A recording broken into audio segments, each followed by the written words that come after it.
mister po ang naguguluhan kung ano nga ba ang katotohanan. Dahil ang kanyang panglimang anak na 2 months old, abay si kumpare daw ang tunay na ama.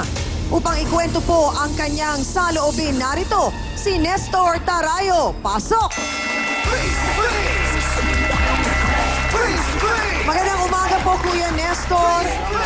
Pakikwento nga sa akin, paano pang nangyaring ikaw ay nagkaroon ng duda dito sa pangilan mong anak? Panglima? Panglima po. Okay. Bakit po? Anong nangyari?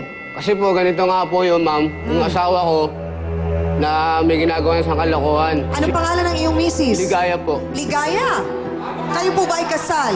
Kasal po kami. Ilang taon na kayo nagsasama? Bale, ano po kami kinasal February 14? Ano pong taon? 92 po.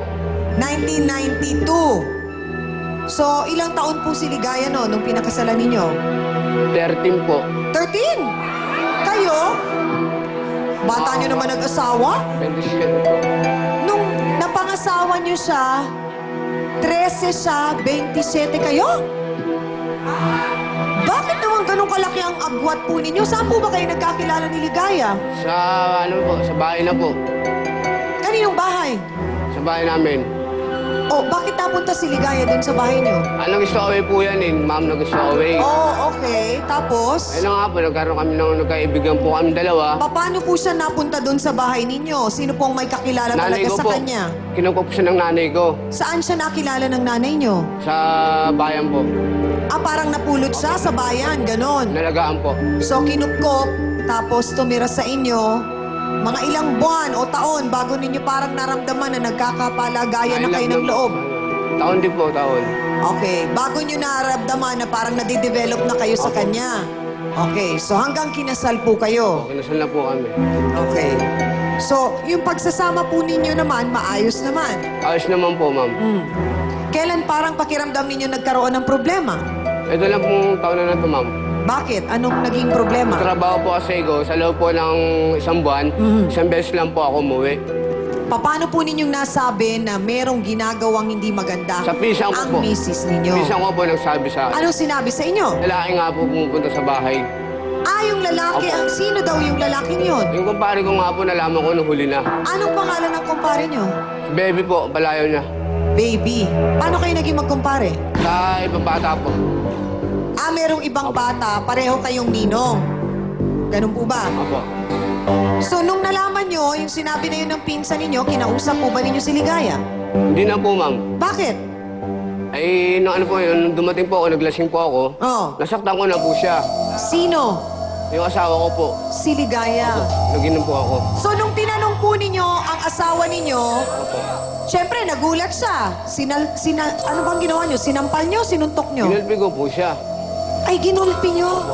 Ah, proud pa Sa kayo? gawa po nung inom. Nalasing po ako eh. Nagpaliwanag po ba si Ligaya? Hindi na po. Dapat ho, kinausap niyong maayos. So, umalis na lamang po si Ligaya, ganon. Opo, nung nasaktan ko na po eh. Nasa na mga bata? Yung apat po nasa akin, Oh, ako po nag-ano ngayon. iniwan ang 4 na bata sa inyo. Nasaan ang bunso? Yung baby. Yung inaakala ko pong anak ko po. Oh, bakit mo naman nasabing hindi mo anak yon? Ayun na nga po, hindi ko nga kasi siya kumpare ko po eh. Kinausap niyo po ba yung kumpare ninyo?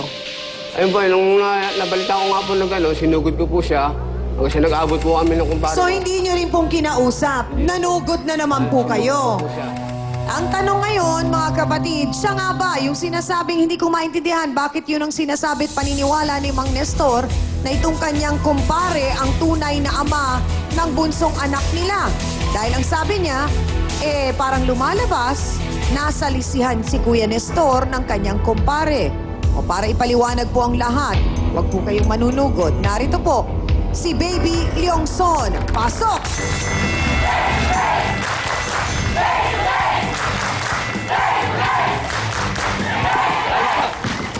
Kakasabi ko lang eh, hindi ba naiintindihan yung sinabi ko?